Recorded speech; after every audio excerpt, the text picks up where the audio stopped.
up, kinfolk? It's your boy Screwface Capone in the house, and today, well, yesterday anyway, was the first official day of E3. They had the big Microsoft conference, the Square Enix conference, the PC game show, and the Future Game show. So basically, I want to summarize what I saw on both the Microsoft and the Square Enix shows, and also touch on a little bit of some of what I saw at the PC and Future Game shows. So this won't be too much. Once again, I'm recording this late at night, and I'm preparing to do this for like Monday morning or early Monday afternoon. So as of right now, I haven't seen any of today's E3 shows at the time that I'm recording this. So before I hop in, make sure you hit that like button. Hit the like button if you like what you see, and hit the subscribe button and click the bell icon. That way you'll be the first to know when I put out future content. Okay, let's just hop in. So Microsoft had its E3 conference today, and while I won't say like it was mind-blowing or anything groundbreaking or earth-shattering, it was a pretty solid show. We saw a lot of first-party games, a lot of third-party games, and of course a lot of console launch exclusives, which are timed exclusives, but it is what it is with Microsoft. So the main thing they showed off was they officially confirmed that Starfield was going to be coming to Xbox as an exclusive. Well, Xbox and PC is an exclusive, and it has a release date of November 22nd of 2022. So that's holiday of next year. So it's kind of it's like I predicted. They'll show off some of it at E3, and then they'll announce that it's going to come out next year. So that's pretty cool. They also showed off some more of Halo, some more of the campaign. I think the consensus is that they showed off like a new AI, because I'm not gonna spoil the events of the last game, but the Master Chief's gonna have a new AI accompanying him apparently, and it looks like the graphics have improved since last summer. I mean, not that they were bad, but they look a lot better than they did back then. And also they showed off some of the multiplayer as well. So as you know, the multiplayer is going to be launching at the same time as the campaign, and they'll both be separate packages. The multiplayer is going to be free to play. So while there won't be any loot boxes, there will be microtransactions. So I mean, it is a free to play game, but still. But it looks like there's going to be a lot of customization. So apparently on Monday, well, anyway, today they're going to show off some more of how the multiplayer is going to work. So obviously I'm going to have to load up the Master Chief Collection again and get my practice in before this winter. Now they still didn't, it's still on deck for holiday this year. However, they didn't announce an actual release date yet, so I think we'll learn more about it in the coming months, obviously. Also they announced some newer games. Let me go to the thing real quick. There's a new game coming out, Contraband, which is described as a co-op smuggler's paradise set in the fictional world of 1970s band. So that's an exclusive that's coming out to Xbox. It's being developed by Avalanche, who you might recognize from Just Cause.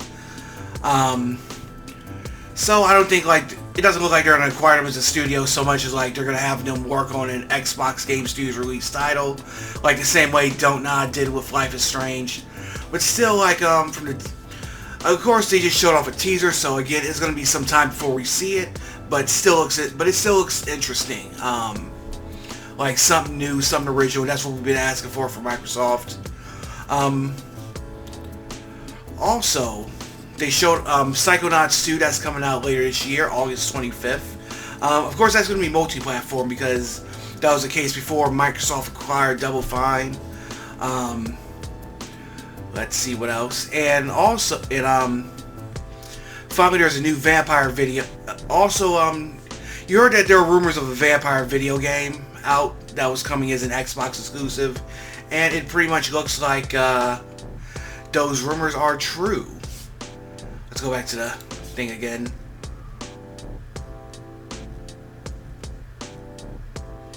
Yeah, it's from Arcane Studios, the people who made who are basically the people that made Dishonored, Prey, and the upcoming Deathloop. Their next game is going to be Redfall, and apparently it's going to be a co-op vampire shooter, and it's coming again next summer exclusively to Xbox and PC. So yeah, so of course we'll learn again. It's a little ways out before next summer, but we'll learn more about the game throughout the next couple months. You know, you got Gamescom coming up, you got X09 or X21, whatever they decide to call it. But I'm getting some Left 4 Dead vibes for it. Hopefully it'll be a bit more than that. But it still looks kind of cool. And of course, Forza Horizon 5 is official. The open world racing game, and it's coming out to and of course it's coming out this fall, and it's coming to Xbox One, Series X, and PC. And yes, it's going to be featured in Mexico. So yeah, I've always liked the Forza Horizon games, and I can't wait to play this. And of course, Flight Simulator is coming to Xbox Series X. Plus, there's going to be a Top Gun expansion, and I think that's going to be for free if you already own the title. So you get to fly combat jets. I'm not sure if you get to shoot up anything. I'm not sure what it consists of, but it's going to be based on the upcoming movie Top Gun Maverick. So I think it kind of makes sense to have that in Flight Simulator, you know? Of course, they announced Outer Worlds 2 as well. That was a big success in 2019. I got to get back into that, because I think I've been meaning to play that game for a while, but the last time I played it was like right before I moved down here. I just got caught up in everything, but Outer Worlds 2 is dropping. A lot of people have been comparing that to Fallout New Vegas, which was also developed by Obsidian.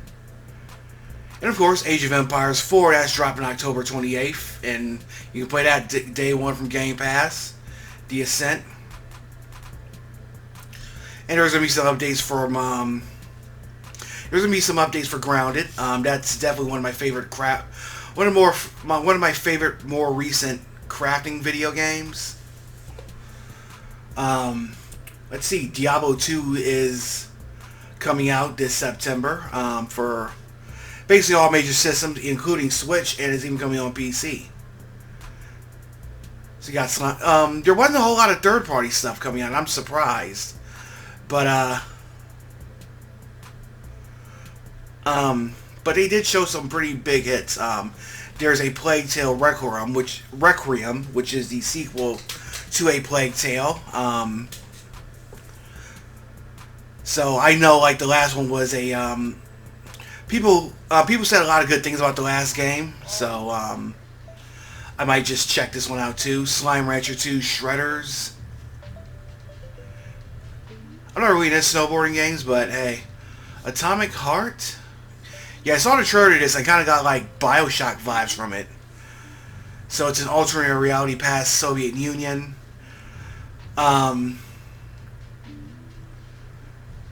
So that's coming out as well. Of course, Among Us is getting 15-player lobbies, and Union Chronicles 100 Heroes. This was on Kickstarter, and this is interesting because it was made by the same people that made it was made by some of the same developers behind the Suikoden series, Suikoden, or however you pronounce it, and that's going to be some kind of spiritual successor. Like, it's got, if you look at the trailer, it's got like a style of graphics that's similar to what's Octopath Traveler. I'm just having so much. It's like it's really early in the morning right now, and I gotta go to sleep, so I'm just dropping this ASAP. But Union Chronicle, that's gonna be coming out. That's gonna be coming out next year, and I kind of really like some of this. I kind of want to touch on some of the character designs I saw, so let me play this right quick. I'll go ahead and play this trailer real quick. Speakers, Jetty Siri.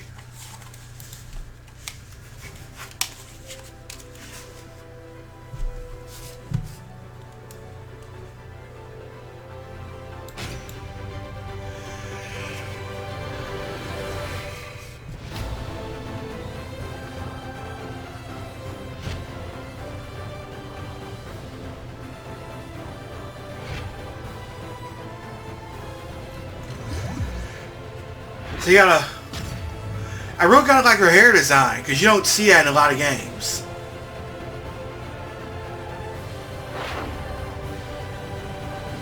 Here's another guy like that. He just looks like so cool.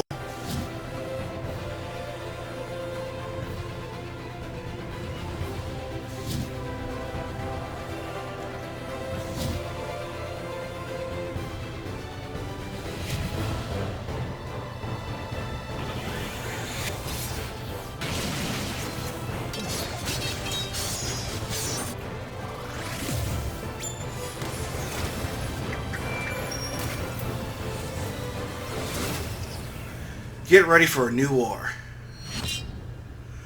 So that's a Udian Chronicle 100 Heroes.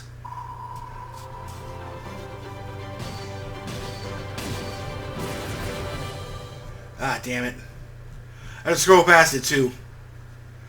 So Udian Chronicle Rising and Udian Chronicle 100 Heroes. That's so the first game is coming out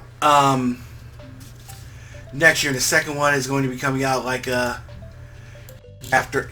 It's going to be coming out like the next year. So, like one thing I saw in the trailer was they had the black girl and the black guy in there, and they had those like natural looking hairstyles, stuff that you would see like black people rock in real life. And you know, I'm big on representation, so I just like seeing that. That just looks so awesome.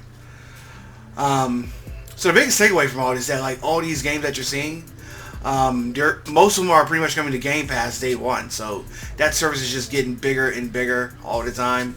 It's like one of the best values in gaming. Speaking of which, Bethesda is adding several new games to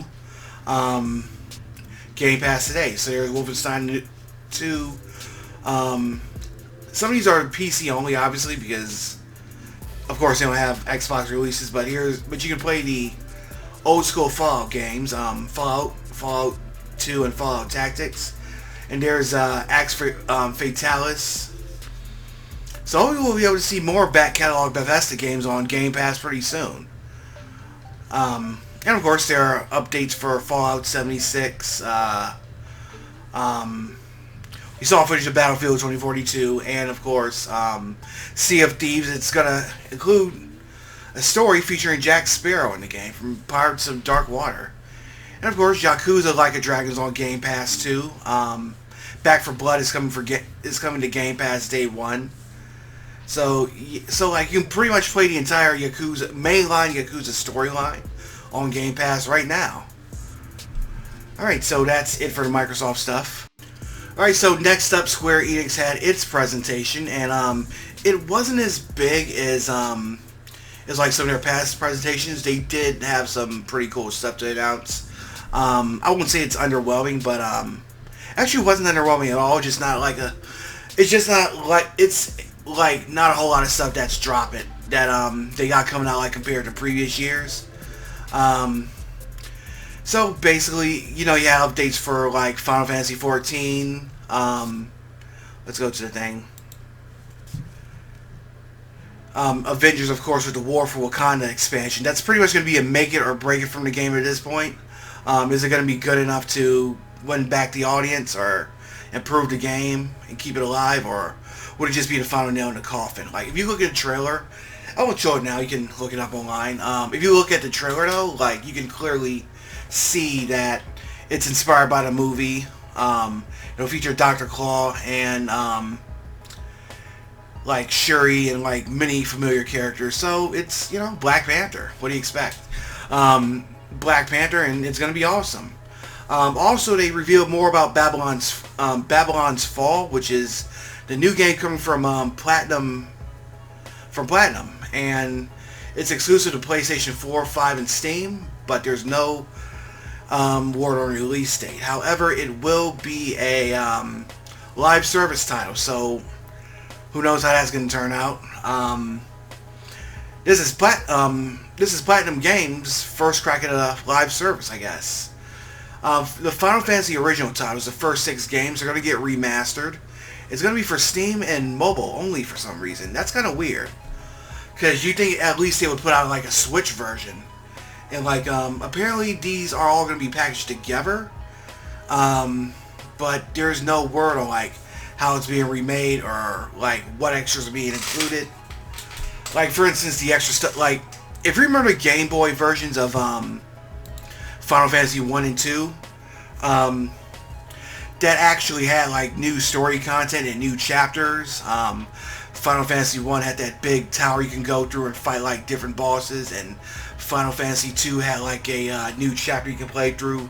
And plus, Final Fantasy 4 had like the After Years and the Intercal Passage that was on the PSP and Wii. So I'm hoping that like that stuff comes to the package as well. I wouldn't mind playing this on mobile. Now I'm wondering, so I'm just wondering like what they mean by Pixel Remaster. Like, is it just gonna be like the old school games, or are they gonna do like the Wonder Swan remakes, or what? I guess we'll learn more about it, because like the last time it wasn't all that impressive. Like the Steam version, they literally took the art from the mobile games, and the graphics in those weren't very good, and people really didn't like them. Of course, there was more stuff about like Life is Strange True Colors. There's a Life is Strange Remastered Collection, which is kind of weird because I think the original game isn't even a decade old and is a last generation game. But hey. Legend of Mana Remaster is coming later this month. It's the 30th anniversary of the Seiken Densetsu series, and this is actually the first and only PlayStation game in this series, Legend of Mana. You basically go around a map and you unlock different portions of the map. It's a lot different compared to Trials of Mana and Secret of Mana, but at the same time, it still has that art style and gameplay, so definitely something you want to check out. Of course, there's updates for the mobile game Brave Exvius. There's going to be a Nier mobile game, Nier Reincarnation, and there's a new Hitman Snipers game coming to mobile. So obviously, the two of the bigger updates coming is we heard rumors about Team Ninja developing a Final Fantasy hack and slash, Souls-like hack and slash game that's apparently based on the original Final Fantasy, and pretty much here it is. Stranger of Paradise, Final Fantasy Origins. If you look at the trailer though, graphics kind of look a bit underwhelming.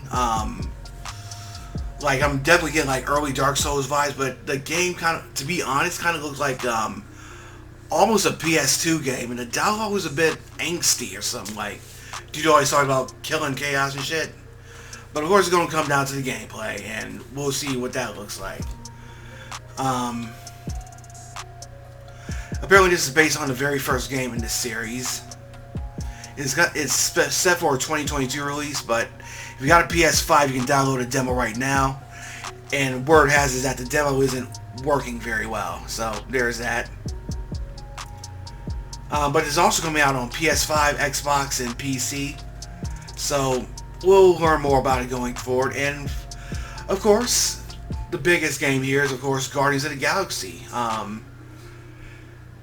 Square Enix is putting out a Guardians of the Galaxy game, and this is actually going to be a single-player game. You play as Star-Lord, but you can give commands to the other Guardians.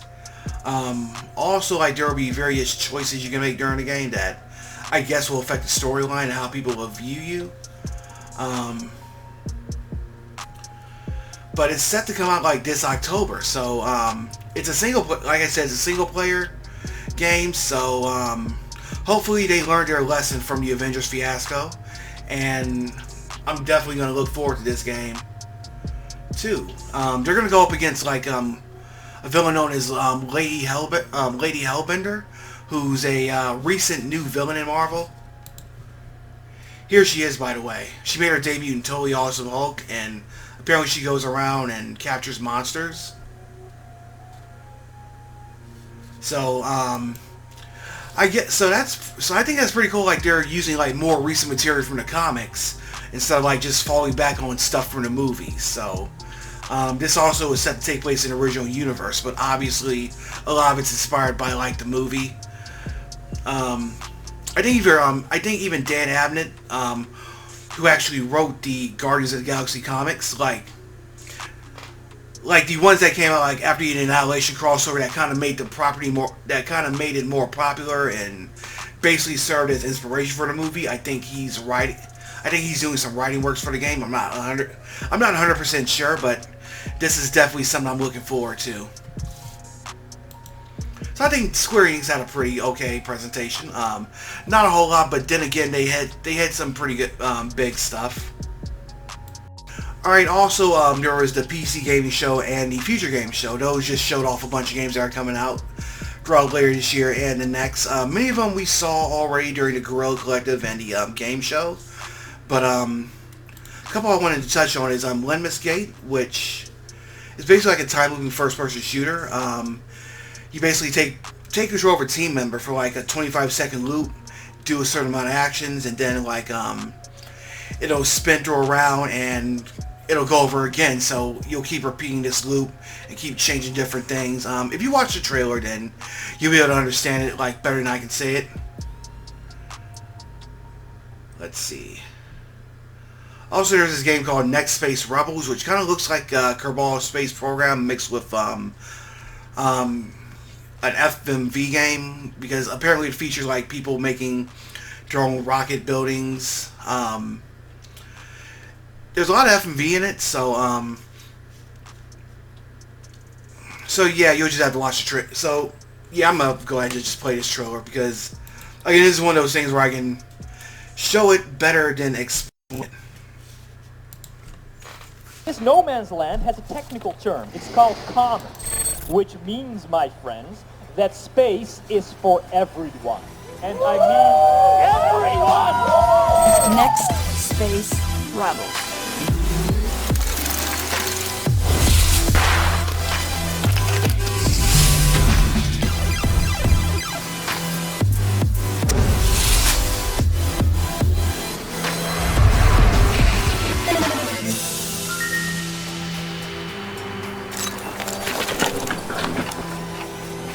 It's alive! It's alive!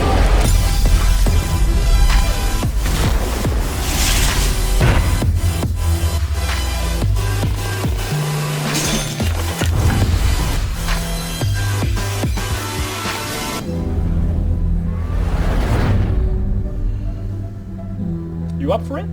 Then come on in.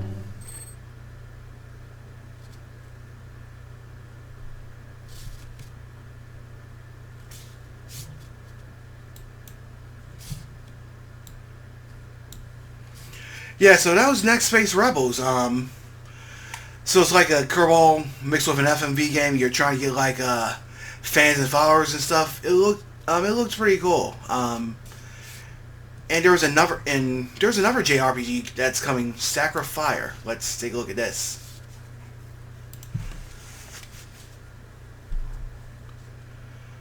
Again, it's all about showing, not telling, I guess. At first, I thought this was that other game, but, well, you'll look at it.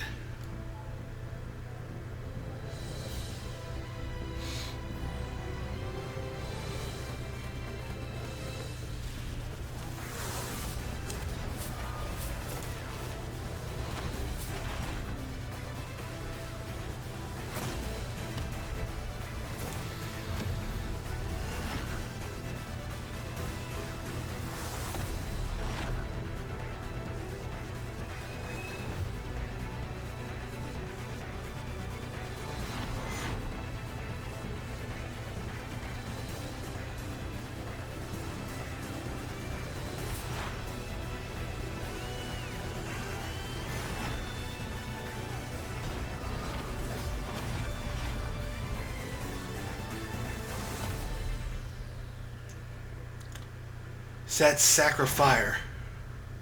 It's on Kickstarter right now, apparently.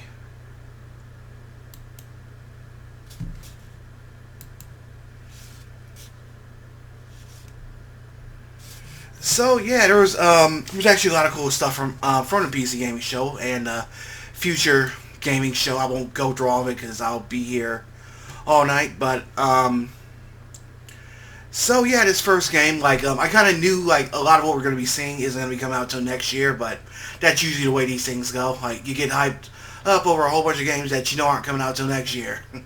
But anyway, let me know what you think in the comments. Is there anything from the first day that I might have missed, or if there's anything that you might be excited about. Let me know in the comments. So again, this is Monday that I'm putting this out, but depending on what time it is, I probably will be watching the Capcom show that's later today. And also, I'll probably do a sum up of some of the other stuff that comes out today as well. I might just wait till either Wednesday or Thursday to do the next, and then I'll do like a big whole official summary that's going to be a lot better than these little 20 or half-hour ramblings I'm doing. But anyway, that should be it. So that's it for the wrap-up for the second day of E3. I hope you enjoy what you watch. If you did, please click that thumbs up icon and let me know that you did like it. Also, let me know in the comments what you, if you saw anything that you liked during these first or second days, or if there's anything that you're hoping to look forward to the rest of the week. Or again, if there's anything that I missed, let me know in the comments. And also hit that subscribe button and click the thumbs up icon and click the bell icon. That way you'll be the first to know whenever I put out new content. So until the next time I see you, have a great week and be safe out there, kinfolk. I'm out at 51,000 G.